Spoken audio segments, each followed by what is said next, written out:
Hello students, welcome back with my another video. My name is Amir and I'm from A1 Coaching. तो students last video में हम लोगों ने economics में types of economics chapter start किया था, जिसमें हम लोगों ने on the basis of stage of development देख लिया था कि इकोनॉमिक्स कितने तरह की होती है, जिसमें हम लोगों ने देखा एक इकोनॉमी हमारी होती है डेवलप और दूसरी की होती है डेवलपिंग, ठीक है, या फिर अनडेवलप्ड। वहां तक आप लोगों को उम्मीद करता हूँ अच्छे से समझ में आ गया था। चलिए अब चैप्टर को आगे बढ़ाते हैं और देखते हैं कि on the basis of the nature of the economic system, ठीक है, nature of the economic system के बेसिस पे इकोनॉमी कितने तरह की होती है। ठीक है, तो नेचर के पर्पज से, nature of the economic system के पर्पज से तीन टाइप की होती है। Number one capitalism economy, capitalism को हम लोग कैपिटलिस्टिक भी बोलते हैं, या फिर सोशलिज्म या फिर मिक्स इकोनॉमी। ठीक है, सोशलिज्म को हम लोग सोशलिस्टिक भी बोलते हैं। ठीक है, तो कैपिटलिज्म या फिर सोशलिज्म या फिर मिक्स इकोनॉमी थ्री टाइप की होती है। एक एक करके देखेंगे हम लोग। पहले जो है कैपिटलिज्म देखेंगे, उसके बाद उसके फ्यूचर, मेरिट्स, डीमेरिट्स, फिर इसके फ्यूचर, मेरिट्स एंड डीमेरिट्स, फिर इसके भी futures, merit and demerits one by one करके अच्छे से देखेंगे। ठीक है, तो कैपिटलिज्म इकोनॉमी, पहले देखो कैपिटलिज्म इकोनॉमी को हम लोग फ्री इंटरप्राइज इकोनॉमी भी बोलते हैं और दूसरा मार्केट इकोनॉमी भी बोलते हैं। कभी एमसीक्यू में आ जाए कि कैपिटलिज्म इकोनॉमी को हम लोग किस और नाम से जानते हैं, ऑप्शन में दिया रहे, तो उसको याद रखना, फ्री इंटरप्राइज इकोनॉमी और साथ ही साथ मार्केट इकोनॉमी के नाम से भी जाना करते हैं, ये होती है। अब कैपिटलिज्म इकोनॉमी होता क्या है, देखो नॉर्मली पहले एक्सप्लेन कर देता हूं ताकि आपको चैप्टर समझने में दिक्कत ना हो। ठीक है, तो कैपिटलिज्म यानी कि कैपिटलिस्टिक इकोनॉमी। कैपिटलिस्टिक इकोनॉमी का मतलब क्या होता है, ये एक ऐसी इकोनॉमी होती है, ये एक ऐसी इकोनॉमी होती है जहां पर जितने भी जो भी इकोनॉमी एक्टिविटी होती है, तो उसमें सिर्फ और सिर्फ क्या होता है, प्राइवेट पीपल जो होते हैं वो पैसा लगाते हैं, उन्हीं की लैंड होती है, उन्हीं का सारा जो है खर्चे होते हैं, सारे एक्सपेंस होते हैं। और ये जो इकोनॉमी होती है मोस्टली किसके लिए होती है, प्रॉफिट के पर्पज से होती है। ये किस लिए होती है, प्रॉफिट मोटिव होती है, वेलफेयर के पर्पज से नहीं होती है। इस इकोनॉमी में हम लोग ज्यादा से ज्यादा अपना प्रॉफिट कमाने के बारे में सोचते हैं। गवर्नमेंट का इसमें इंटरफेयर ना के बराबर होता है, इतना इंटरफेयर नहीं होता है। गवर्नमेंट के रूल्स एंड रेगुलेशन ज्यादा इसमें नहीं होते हैं। तो ये कौन सी इकोनॉमी होती है, कैपिटलिस्टिक इकोनॉमी होती है, या फिर आप बोल सकते हो मार्केट इकोनॉमी होती है, या फिर फ्री एंटरप्राइज इकोनॉमी होती है।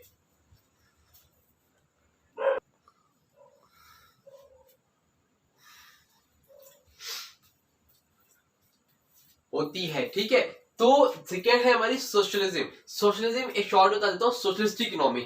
इसका पर्पस होता है क्या करना, वेलफेयर करना। ये इकोनॉमी जो होती है इसमें जो भी पैसे लगते हैं, लैंड, लेबर जो भी होती है, कैपिटल वगैरह, सब कौन लगाता है, गवर्नमेंट लगाती है। गवर्नमेंट यानी कि पब्लिक सेक्टर। ठीक है, इसमें सारी चीजें कौन करता है, पब्लिक सेक्टर से होती है। ये इकोनॉमी स्टार्ट कहां से हुई थी, ये इकोनॉमी सबसे पहले रशिया ने स्टार्ट की थी। किसने की थी, रशिया ने स्टार्ट की थी। मतलब इनका पर्पस होता है वेलफेयर करना, इनका पर्पस मेन प्रॉफिट कमाना नहीं होता है। जो भी पैसा वगैरह लगता है वो सोशलिस्टिक इकोनॉमी होती है। यहाँ पर सारे लोग प्राइवेट पीपल्स का काम करते हैं, सारा अपना पैसा वगैरह खुद से लगाते हैं। बट यहाँ पर क्या है, इसमें आपका जो मेन पर्पस होता है वेलफेयर होता है। सारी चीजें किसके अंडर में होती है, यहाँ पर गवर्नमेंट के अंडर में होती है। थर्ड इकोनॉमी हमारी होती है मिक्स इकोनॉमी। मिक्स इकोनॉमी हमारी वो इकोनॉमी होती है जहां पर गवर्नमेंट, पब्लिक सेक्टर और प्राइवेट सेक्टर साथ में मिलकर काम करता है। ऐसी इकोनॉमी को हम लोग कौन सी इकोनॉमी बोलते हैं, ऐसी इकोनॉमी को हम लोग बोलते हैं मिक्स इकोनॉमी। ठीक है, तो अभी शॉर्ट में मैंने बता दिया, डिटेल में हम आगे बात करेंगे। सबसे पहले हम लोग बात करते हैं कैपिटलिस्टिक इकोनॉमी की। ठीक है, इतना मैं रफ कर दे रहा हूं ताकि आपको दिक्कत ना हो समझने में। ठीक है, इतना मैंने समझाने के लिए यहाँ पे बना दिया था। अब देखो कैपिटलिज्म इकोनॉमी के हम लोग पहले फीचर देखेंगे, फिर मेरिट्स देखेंगे और फिर उसके डीमेरिट्स देखेंगे। ठीक है, देखो स्क्रीन पे एक मेन डिफरेंशिएशन आ रही है, कैपिटलिज्म या फिर कैपिटलिस्टिक इकोनॉमी। ठीक है, तो देखो इसको मैं बुक किस लैंग्वेज में लिखा वो भी बता दे रहा हूँ। ठीक है, लिखा है a capitalistic economy is an economy in which productive resources are owned by private individuals. ठीक है, बोल रहा है ये एक ऐसी इकोनॉमी होती है in which productive resources are owned, जो भी प्रोडक्टिव रिसोर्सेज होते हैं वो ओन कौन करता है, by private individuals who use the resources to earn profit. जो कि जितने भी रिसोर्सेज वगैरह लगते हैं सब कौन लगाता है, जो प्राइवेट पीपल्स होते हैं। मतलब गवर्नमेंट का कोई इंटरफेयर नहीं, सारा काम कौन करता है, प्राइवेट करते हैं। टू अर्न प्रॉफिट, किसके लिए करते हैं, प्रॉफिट कमाने के लिए। And in which the state intervention is minimum. State मतलब गवर्नमेंट का जो भी इंटरफेरेंस होता है, मतलब इंटरफेयर होता है, वो एकदम मिनिमम होता है, ना के बराबर होता है। ठीक है, so that economic activities are mostly unplanned and uncoordinated. तो मतलब वही बोल रहे हैं ये कि इसमें गवर्नमेंट को इंटरफेयर नहीं होता है, जो भी पैसा वगैरह रिसोर्सेस वगैरह लगते हैं वो आप जो प्राइवेट पीपल होते हैं खुद से लगाते हैं। ऐसी इकोनॉमी को हम लोग क्या बोलते हैं, कैपिटलिस्ट इकोनॉमी बोलते हैं। आगे देखो क्या लिखा है, at the capitalist economy is based on free enterprise with minimum interference by the government. ठीक है, तो बोल रहे हैं गवर्नमेंट का इंटरफेयर नहीं होता, वही बात बोल रहे हैं। समझ में आ गई बात। ये इकोनॉमी आपको मोस्टली कहां दिखने में मिलती है, it is in the practice today in large number of countries namely the USA, UK, France, Japan, Australia and most of the countries of western Europe. ठीक है, इस तरह की ये कंट्री जो इसके कैपिटलिज्म इकोनॉमी को फॉलो करती है। क्लियर है, कभी एग्जांपल में क्वेश्चन में आया तो ये सारी चीजें आप लोग को लिख के आना है। क्लियर है, चलो ठीक है। तो अब देखो, ठीक है, तो ये लिखा था आपने कैपिटलिस्ट इकोनॉमी में। अब हमारा है फ्यूचर्स। फ्यूचर्स अच्छे से समझते हैं और देखते हैं क्या होता है। मैं आपको एक्सप्लेन कर दे रहा हूँ, एक बार बुकिश लैंग्वेज में जाके बुक से जरूर से देख लेना। किसी को कोई डाउट होगा तो कमेंट सेक्शन में कमेंट करके बता देना। मैं आपके लिए पेपर होने वाला आपको सारी चीजों को इजी करने की कोशिश कर रहा हूँ ताकि आप देखो और जाके अपने ओन लैंग्वेज में एटलीस्ट लिख के आओ। बुक से देखो तो आपको अच्छे से समझ में आए, पर बुक से एक बार रीड जरूर से करना अच्छे से। ठीक है, नंबर 1 पहला क्या है, प्राइवेट प्रॉपर्टी। फ्यूचर समझते हो ना, फ्यूचर यानी कैरेक्टरिस्टिक्स या कैरेक्टरिस्टिक्स यानी कि फ्यूचर्स। तो नंबर 1 है प्राइवेट प्रॉपर्टी। इसमें जो भी प्रॉपर्टी वगैरह होती है वो क्या होती है, प्राइवेट होती है। प्राइवेट का मतलब जो भी आप बिजनेस करते हो कैपिटलिस्ट इकोनॉमी में, तो सारे प्रॉपर्टी किसकी होती है, प्राइवेट होती है, गवर्नमेंट की नहीं होती है। मतलब मैं बिजनेस कर रहा हूँ, ये अगर मान लो मैं कोई कोचिंग अपने स्टार्ट कर रहा हूँ या मैंने कोई दुकान खोली, जैसे आप लोग पढ़ाओ, ये बोर्ड किसका है, मेरा है। प्राइवेट पीपल हूँ ना मैं, गवर्नमेंट का तो नहीं, गवर्नमेंट तो मुझे दिया नहीं, प्राइवेट पीपल ने दिया। ये मार्केट किसका है, मेरा है ना। तो ये प्राइवेट पीपल की तरह से होता है। ठीक है, number 2 right of inheritance. Right of inheritance का मतलब क्या होता है, इसका मतलब होता है कि जो भी प्रॉपर्टी है, जस्ट सपोज मान लो एक है मिस्टर ए। ठीक है, ये कौन है, मिस्टर ए, है ना। अगर ये अपनी प्रॉपर्टी को अपने सन को या अपने डॉटर को पास करना चाहता है तो वो कर सकता है। क्यों, क्योंकि इसकी प्राइवेट प्रॉपर्टी होती है। वो जब भी कभी उसको लगता है कि हम अपनी प्रॉपर्टीज के नाम कर दें तो वो कर सकता है। ये आपके पास राइट होता है कि आप अपनी प्रॉपर्टी को किसी और के नाम पे ट्रांसफर कर सकते हो। Number 2 number 3 freedom of enterprise and occupation. मतलब फ्रीडम ऑफ इंटरप्राइज मतलब आप जैसा बिजनेस करना चाहो कर सकते हो, आपको पूरी छूट है, कहीं से कोई रूल्स एंड रेगुलेशन नहीं है, गवर्नमेंट ने कोई आपको बात नहीं किया कि आप यही काम करना है। आप इसमें टोटली फ्री हो, जो आपको लगता है, जिसमें आपका टैलेंट है, आपको लगता है कि यह मैं ये काम कर सकता हूँ, आप वो ऑक्यूपेशन क्या कर सकते हो, चूज कर सकते हो। It's your totally your choice. ठीक है, आगे देखो प्रॉफिट मोटिव। प्रॉफिट मोटिव का मतलब क्या होता है, देखो कैपिटलिस्ट इकोनॉमी क्या होती है, प्रॉफिट मोटिव होती है। प्रॉफिट मोटिव का मतलब भाई जो भी काम करते हैं लोग पैसा कमाने के लिए होता है, वेलफेयर के पर्पज से नहीं होता है। पूरी की पूरी कैपिटलिज्म इकोनॉमी जो है हमारी किसके ऊपर है, या मार्केट इकोनॉमी जो है किसके ऊपर है, प्रॉफिट मोटिव है। इसमें जो भी काम होता है, जो भी लोग ऐसे प्रोडक्ट बनाते ही हैं जिसमें ज्यादा से ज्यादा प्रॉफिट हो सके। लग्जरीज आइटम जो होते हैं वो ज्यादा फोकस करते हैं, कार, एसी, फ्रिज, इस सब में। क्यों, क्योंकि इसमें प्रॉफिट ज्यादा है। और जो नेसेसिटीज की चीज है उस पर प्रॉफिट इतना कम होता है। तो इन लोग का मेन पर्पस क्या होता है, प्रॉफिट मोटिव।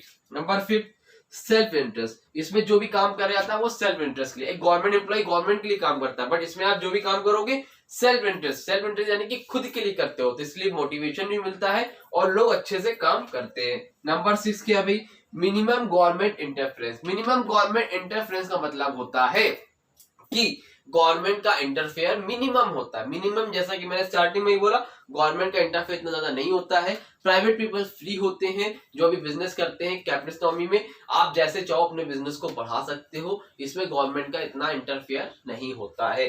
तो ये थे हमारे 6 फीचर। बुक में भी आपके 8 या 9 दे रखे, बट 6 से ज्यादा नहीं आता है, इसलिए मैंने 6 आपको बता दिए हैं। ठीक है, इसको अच्छे से देख लेना। तो उसके मेरिट्स क्या क्या होती है चलिए देखते हैं। ठीक है, तो मेरिट्स में नंबर 1 पर spirit of enterprise. Spirit of enterprise का मतलब होता है कि देखो जो भी बिजनेसमैन होते हैं उनके अंदर क्या होती है, स्पिरिट होती है। मतलब काम करने के लिए वो रिस्क लेने के लिए रेडी रहते हैं। क्यों, क्योंकि इसमें गवर्नमेंट इंटरफेयर तो है नहीं। वो क्या कहते हैं, उनको पता है कि हम जितना भी काम करेंगे उसका ज्यादा से ज्यादा हमें प्रॉफिट होगा। तो इसलिए उनके अंदर क्या होती है, स्पिरिट होती है, स्पिरिट ऑफ इंटरप्राइज। वो रिस्क लेने के लिए क्या रहते हैं, रेडी रहते हैं, ताकि वो ज्यादा से ज्यादा क्या कर सके, प्रॉफिट अर्न कर सके। समझ में आ रही बात। ठीक है, चलो आगे देखते हैं। नंबर 2 पर इंसेंटिव फॉर टेक्निकल प्रोग्रेस। अब देख रहे हो ना यहाँ पे कि अरे ये यहाँ तो अंडरलाइन कैसे हो गई।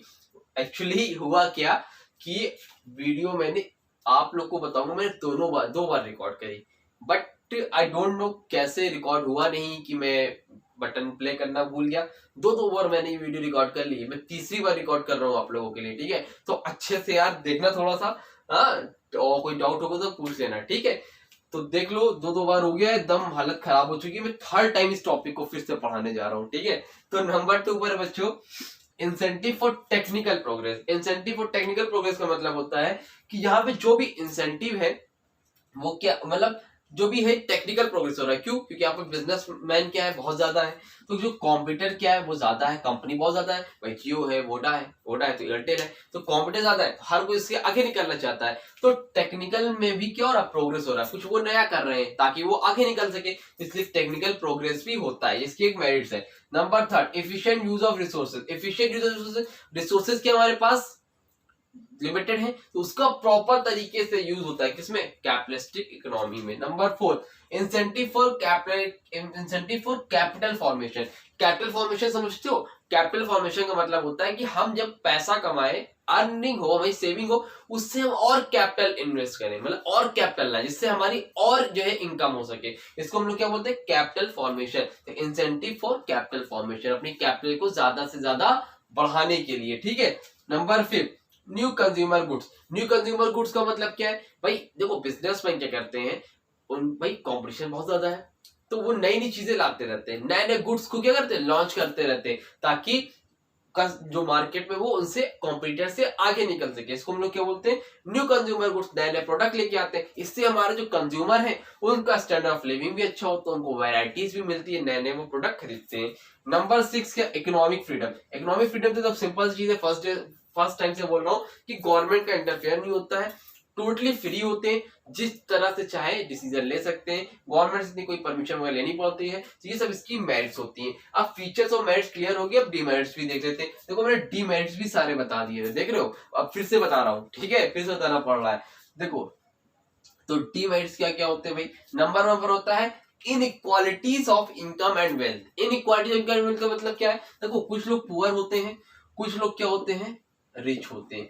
जो कुछ लोग क्या होते हैं, रिच होते हैं। जो रिच होते हैं देखो वो ऐसे होते हैं, ये जब देखो मुस्कुरा रहा है ना ये, और ये कौन है, हमारे पुअर, देख लो ये रो रहा है बेचारा, रो रहा है ना। तो रिच और पुअर में डिफरेंस क्या है भाई, रिच जो होते हैं वो, इनइक्वालिटी तो इनकम वेल्थ का मतलब यहाँ पर है, कैपिटलिस्टिक इकोनॉमी में क्या होता है, जो रिच है वो रिच होते जा रहे हैं, मतलब जो अमीर है वो अमीर ही होते जा रहे हैं, जो गरीब है वो गरीब होते जा रहे हैं। इन द सेंस ये कहना चाह रहे हैं कि मतलब जो भी सामान वगैरह बनता है वो रिच के हिसाब से बनता है। कैपिटलिस्ट इकोनॉमी में वो उनका फोकस ही किस पे होता है, प्रॉफिट पे, वो ज्यादा से ज्यादा पैसा कमाना चाहते हैं। और जो गरीब है भाई उनके हिसाब से कुछ हो ही नहीं रहा है, तो वो पुअर होते जा रहे हैं, के लिए कुछ काम ही नहीं है, रिच के लिए काम ही काम पड़ा है ना। तो ये क्या डिफरेंस क्रिएट करता है, नंबर ये डिमेरिट से।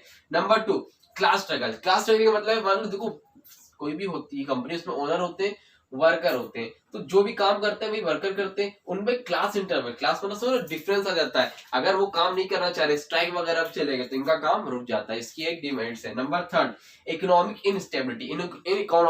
इकोनॉमिक इनस्टेबिलिटी हमेशा बिजनेस पे लगी रहती है। कैसे लगी रहती है सर, देखो बेटा इसलिए लगी रहती है इकोनॉमिक इनस्टेबिलिटी कि जैसे अब बिजनेस बहुत बढ़िया चल रहा है, सडनली कोरोना आ गया, बिजनेस क्या हो गया, ठप।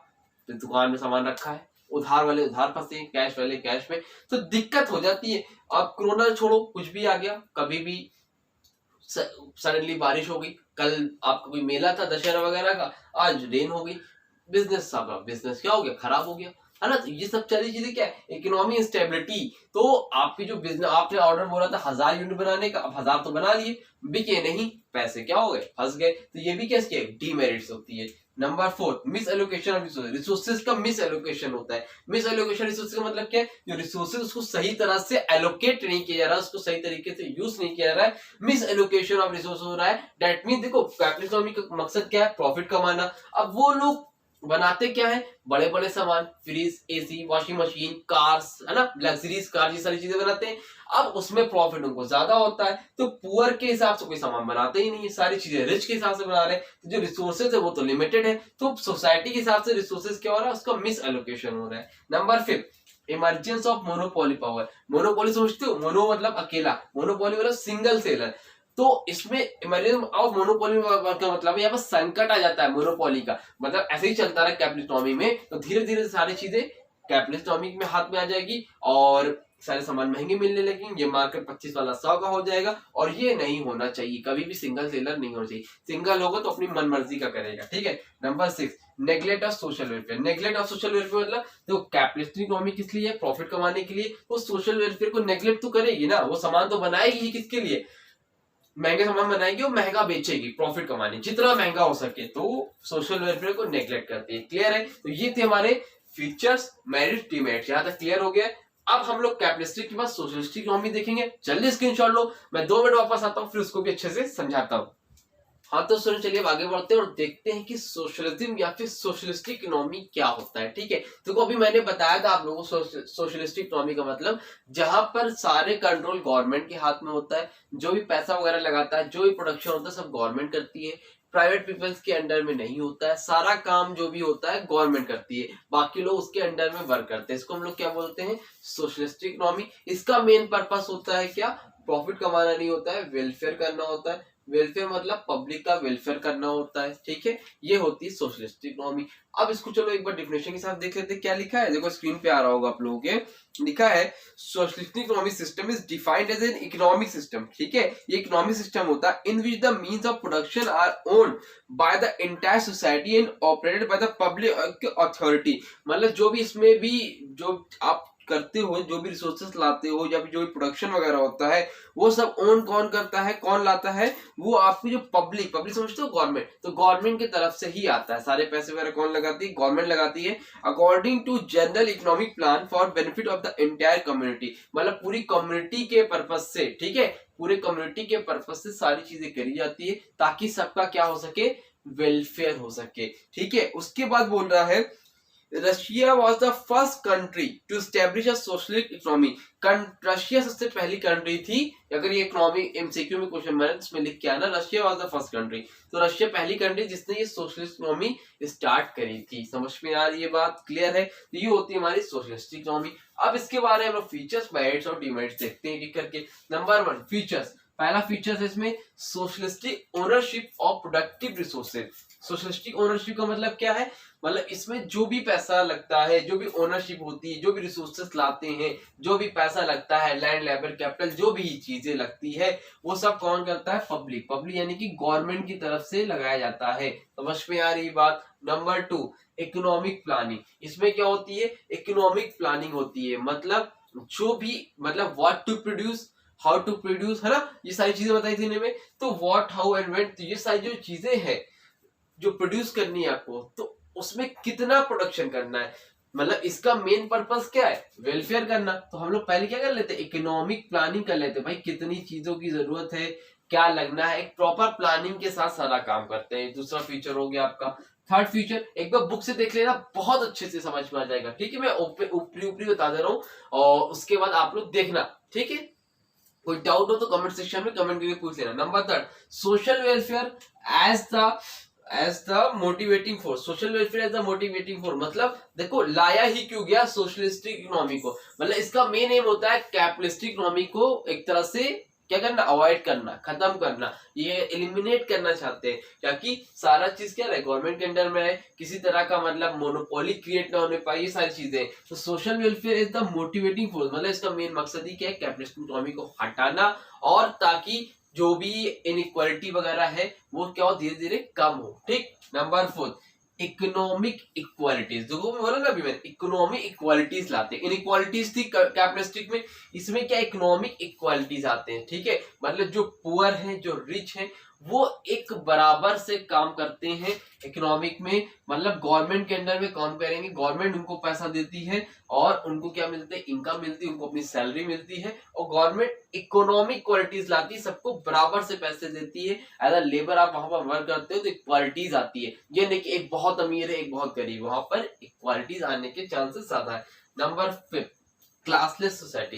क्लासलेस सोसाइटी भी यही बताता है कि इसमें जो भी हम लोग वर्क करते हैं उसको क्लासलेस कर दिया जाता है। दैट मींस इसमें आपका कैपिटलिज्म का कोई चांस ही नहीं है। जो भी लोग काम करते हैं वो गवर्नमेंट के अंडर में वर्क करते हैं, गवर्नमेंट के एज अ लेबर वो वर्क करते हैं, उनको वहां पे सैलरी मिलती है। इसमें डिफरेंस आपका जो होता है वो खत्म हो जाता है, इसमें आप अपनी खुद की इकोनॉमी क्रिएट नहीं कर सकते हो। क्लासलेस सोसाइटी है, मतलब किसी में कोई डिफरेंस नहीं है। ये नहीं कि हम अपर क्लास है, हम लोअर क्लास है, मिडिल क्लास है, ऐसा कुछ नहीं, सबको बराबर देखा जाता है। लिस्ट 6 क्या है? Elimination of competition. इसमें गवर्नमेंट क्या करती है, इसका 6 फीचर है कि एलिमिनेशन ऑफ कंपटीशन, कंपटीशन को एलिमिनेट कर दे। क्यों? जब सारा काम गवर्नमेंट ही कर रही है, आप उसके अंडर में एज अ लेबर वर्क कर रहे हो, आपको सैलरी मिल रही है, तो एलिमिनेट हो गया ना सारी चीजें, मतलब कंपटीशन खत्म हो गया। अब प्राइवेट वाले सारे है ही नहीं, सब प्राइवेट वाला कोई है ही नहीं, सब गवर्नमेंट के हाथ में। अब आप लोग उसके अंडर में काम कर रहे हैं, एलिमिनेट कर देते हैं कंपटीशन को। ठीक है, अब देखो मेरिट देख लेते हैं क्या क्या है। नंबर 1 में पहली मेरिट है better allocation of resources. Better allocation of resources का मतलब क्या होता है? जो भी रिसोर्सेज हमारे पास लिमिटेड है, उसको बेटर तरीके से, एक प्रॉपर तरीके से एलोकेट किया जाता है। एलोकेट मतलब होता है बांटना, क्योंकि इसका मेन पर्पस क्या होता है? वेलफेयर करना। तो वेलफेयर के पर्पस से पहले हम जो भी रिसोर्सेज उसको देख लेते हैं, समझ लेते हैं, उसको क्या कर देते हैं? एलोकेशन कर देते हैं। और जितनी भी इनका पर्पस तो पैसा कमाना होता नहीं, वेलफेयर के पर्पस से जो भी चीजें चाहिए होती है, जो नेसेसिटीज की चीजें होती है, उस पर ज्यादा एलोकेशन किया जाता है, ना कि लग्जरीज आइटम पे। ठीक। Number 2 fuller utilisation of resources. वही चीजें है, यूटिलाइजेशन को, जो भी रिसोर्सेज है उसका प्रॉपर तरीके से यूज किया जाता है। जब आपके रिसोर्सेज होते हैं तो उसको चेक किया जाता है, ऐसा तो नहीं है क्या कोई चीज वेस्ट तो नहीं हो रही है, उसका फुल यूटिलाइजेशन किया जाता है। और हर तरह से वो चाहते हैं कि वेलफेयर हो और नेसेसिटीज की चीजों पर इनका फोकस रहता है। Number 3 elimination of economic instability. इन लोग क्या करते हैं? एलिमिनेशन ऑफ इकोनॉमिक इंस्टेबिलिटी को क्या करते हैं? एलिमिनेट करते हैं। आप कह सकते हो एक तरह से, एक तो जो काले गोरे हैं उनपे कोई भी भेदभाव नहीं रखा जाता है, सबको बराबर से देखा जाता है, काले गोरे लंबे ये नहीं। और दूसरी चीज इकोनॉमिक स्टेबिलिटी, मतलब पुअर और गरीब जो डिफरेंस था वो खत्म करा जाता है। सब लोग गवर्नमेंट के अंडर में जॉब करते हैं, उनको बराबर सैलरी मिलती है, तो कोई ये नहीं कह सकता कि हम बहुत हाई हैं, हम बहुत लो हैं। इकोनॉमिक इंस्टेबिलिटी क्या रहती है? उसको एलिमिनेट की जाती है। इकोनॉमिक इंस्टेबिलिटी जगह इकोनॉमिक स्टेबिलिटी आ जाती है। क्या जाती है? इकोनॉमिक स्टेबिलिटी आ जाती है। Number 4 equitable distribution of income. इसमें क्या होता है? डिस्ट्रीब्यूशन ऑफ इनकम क्या होता है? इक्विटेबल होता है। मान लो 1000 रुपए है तो 200 इनको, 5 आदमी, 200 इनको, 200 इनको, 200 इनको, 200 इनको। दैट मींस ये कह रहे हैं डिस्ट्रीब्यूशन जो होता है इक्वल होता है। क्यों? क्योंकि सारे लोग तो भाई गवर्नमेंट के अंडर वर्क करते हैं, तो गवर्नमेंट उनको सैलरी देती है, तो किसी से कोई मतलब ही नहीं है, सबको बराबर मिल रहा है। ऐसा तो है नहीं कोई प्राइवेट बिजनेसमैन है, कोई करोड़ों कमा रहा है, कोई लाख में कमा रहा है, कोई 1000 में कमा रहा है, ऐसा तो नहीं है। तो इक्विटेबल डिस्ट्रीब्यूशन ऑफ इनकम होता है अच्छे से। Elimination of class struggle. देखो यहाँ पर तो क्लासलेस सोसाइटी, यहाँ पर क्या है? Elimination of classless struggle. Class struggle अभी मैंने कैपिटलिज्म वाले में बताया था, क्लास स्ट्रगल उसमें था, इसमें क्या एलिमिनेट किया गया है। क्लास स्ट्रगल का मतलब मैंने बताया था कि मान लो ओनर्स हैं, ओनर्स बोल सकते हो एम्प्लॉयर्स, ठीक है। यहाँ पर कौन होते हैं? आपके वर्कर्स होते हैं या फिर एम्प्लॉयज होते हैं, ये सारे लोग होते हैं ना। तो इनके बीच में क्या हो जाता है? कॉन्फ्लिक्ट हो जाता है। क्या हो जाता है बच्चों? कॉन्फ्लिक्ट हो जाता है। तो ये कॉन्फ्लिक्ट होने से प्रॉब्लम होती है, तो इसको एलिमिनेट कर देते। क्यों? क्योंकि यार सोशलिस्टिक इकोनॉमी है ही किस लिए? सोशलिस्टिक इकोनॉमी का तो मेन पर्पस ही है क्या ना, उनका वेलफेयर करना। तो इन लोग भी इनके अंडर में काम करते हैं, इनके अच्छे के लिए। लेकिन प्राइवेट में क्या होता था? प्राइवेट वाले तो अपना प्रॉफिट के बारे में सोचते थे, इनके बारे में तो सोचते ही नहीं थे। लेकिन जो सोशलिस्टिक इकोनॉमी है वो वर्कर्स एम्प्लॉयज के बारे में ही ख्याल रख के ही सारा काम किया जाता है, तो इसमें कॉन्फ्लिक्ट होता ही नहीं है। ये एलिमिनेट कर देता है क्लास स्ट्रगल को। तो क्लास स्ट्रगल का मतलब समझे, जब वर्कर और ओनर के बीच में कॉन्फ्लिक्ट हो जाता है।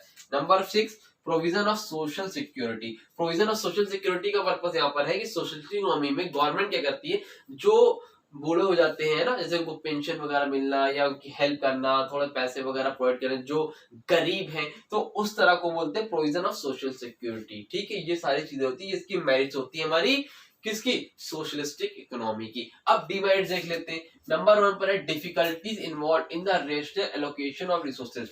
अब देखो रिसोर्सेज तो लिमिटेड है, अब इंफॉर्मेशन कलेक्ट करिए लेकिन उसको प्रॉपर तरीके से एलोकेट करना पॉसिबल नहीं है। भाई रिसोर्सेज मेरे पास लिमिटेड है, अब उसको कहाँ पे लगाएं, कौन सी चीजों पे लगाएं, ये एक सबसे डिफिकल्टी होती है सोशलिस्टिक इकोनॉमी में। क्योंकि गरीब तो बहुत संख्या में या पीपल्स तो बहुत ज्यादा है, तो किस चीजों में चले, कहाँ पर ज्यादा नीड है लोगों, कहाँ पर कम नीड है, ये सारी एक प्रॉब्लम होती है, इसकी एक डिमेरिट्स होती है। Loss of efficiency. एफिशिएंसी समझ तो उतनी अच्छे से एफिशिएंसी से काम नहीं हो पाता, लॉस हो जाती है, मतलब कम हो जाती है। क्यों जाती है? देखो कैपिटलिस्टिक इकोनॉमी, आप प्राइवेट पीपल होते हो, आपके अंडर में सारा काम होता है और आप खुशी खुशी कर जाते हो। लेकिन इसमें क्या प्रॉब्लम है आपके साथ? इसमें भाई सबसे बड़ी प्रॉब्लम ये होती है कि एफिशिएंसी लॉस होती है। दैट मीन ये कहना चाहते हैं कि जब आप काम करते हो तो आपको पता है कि हमें तो फिक्स सैलरी मिलनी है, हमारा तो इंसेंटिव मिलना नहीं, तो उस हिसाब से लोग काम नहीं करते। यहाँ पर लॉस ऑफ एफिशिएंसी रहता है, समझ पे? मतलब जो आपको 1000 रुपए फिक्स है, तो आप गवर्नमेंट में काम कर रहे हो किसी के अंडर में, आपको पता है 1000 ही मिलेगा, 1100 नहीं मिलेगा, तो उस एफिशिएंसी से आप काम नहीं करते हो। Number third, loss of incentive, वही चीज है सेम, उतना इंसेंटिव नहीं मिलता, उतना प्रॉफिट नहीं मिलता, इसलिए लोग उस अपना 100% काम में नहीं देते हैं। Loss of freedom, loss of freedom तो सिंपल सा है कि उसमें तो भाई आप फ्री थे टोटली, गवर्नमेंट को इंटरफेयर ही नहीं था, बट इसमें टोटली गवर्नमेंट का इंटरफेयर है, आपकी जो फ्रीडम है, आपकी जो आजादी है वो खत्म हो जाती है। नंबर फिफ्थ है concentration of economic and political power. इसमें क्या होता है, गवर्नमेंट धीरे धीरे कंसंट्रेशन करने लगती है किस पे? इकोनॉमिक और पॉलिटिकल पावर पे। भाई वो डिक्टेटरशिप समझते हो जिसमें तानाशाही था, तो जब गवर्नमेंट के अंदर सब चीजें आ जाती है, वोट मांगना तो बहुत बढ़िया, जब गवर्नमेंट के अंदर में आ गई तो गवर्नमेंट धीरे धीरे आपके ऊपर हुक्म चलाने लगती है, अपने हिसाब से सारी चीजें करने लगती है। पॉलिटिकल पावर, अपने पॉलिटिकल पार्टी अपनी पार्टी को बचाने के लिए, इलेक्शन में जीतने के लिए अलग अलग जगहों पर पैसे खर्चे हो जाते हैं, ये भी इसकी एक क्या है? डीमेरिट्स होती है। Number 6, loop holes in the planning process. Loop holes in the planning process मतलब है जो आपने प्लानिंग करी है वो उसमें लूप होल्स हो जाते हैं। मतलब लूप होल्स कहना मतलब वो एक तरह से सही वर्क नहीं करती है। जो आपने स्टैटिस्टिक डेटा निकाला था यहाँ पे इकोनॉमिक प्लानिंग में कि हमें क्या बनाना है, किसके लिए बनाना है, तो वो एग्जैक्ट हमेशा जरूरी नहीं कि वो आपकी प्लानिंग सही हो, तो ये भी इसकी एक क्या है? डीमेरिट्स होती है। प्लानिंग जरूरी थोड़ी कि हर बार एग्जीक्यूट कर जाएगी, तो ये सारी चीजें होती है, इसकी डीमेरिट्स है, ये आपकी मेरिट्स है, ये फ्यूचर्स है, और इसी के साथ हमारा सोशलिस्टिक इकोनॉमी भी यहाँ पर कंप्लीट होता है। अब कुछ टॉपिक रह गए बच्चों, पहले स्क्रीनशॉट ले लो उसका। ले लिया स्क्रीनशॉट? चलो ठीक है, तो वीडियो बहुत लंबी हो जाएगी अगर इसी वीडियो में मैं आपको आपका थर्ड जो है मिक्स इकोनॉमी भी बता दूंगा, तो मिक्स इकोनॉमी मैं नेक्स्ट वीडियो में बता के चैप्टर को कंप्लीट कर दूंगा, ठीक है। और यहाँ तक मैं नॉर्मली 80% आपका चैप्टर कंप्लीट है, थोड़ा सा बच्चा है वो भी मैं नेक्स्ट वीडियो में बता के कंप्लीट कर दूंगा। अगर वीडियो अच्छी लगी बच्चों तो वीडियो को लाइक करना, चैनल को सब्सक्राइब करना, अपने दोस्तों को भी शेयर करना। मिलेंगे अपनी न्यू वीडियो में बहुत जल्द, जिसमें हम बात करेंगे आपके मिक्स इकोनॉमी की, और साथ ही साथ 5th और 6th चैप्टर भी बहुत ही स्पीड में एक दिन में 2-3 चैप्टर में अपलोड कर दूंगा इकोनॉमिक्स का। आगे के चैप्टर बहुत छोटे छोटे हैं, आपका 6th 7th 8th जो भी आपका इंडियन इकोनॉमिक डेवलपमेंट है उसमें बहुत छोटे छोटे चैप्टर है, बस एक दिन में 2-3 चैप्टर आएंगे, बस आप अच्छे से पढ़ते रहो। किसी कोई प्रॉब्लम हो तो कमेंट सेक्शन में कमेंट करो, इंस्टाग्राम पे कॉन्टैक्ट करके मुझसे पूछ सकते हो। मिलते हैं अपनी न्यू वीडियो में, तब तक के लिए थैंक यू सो मच।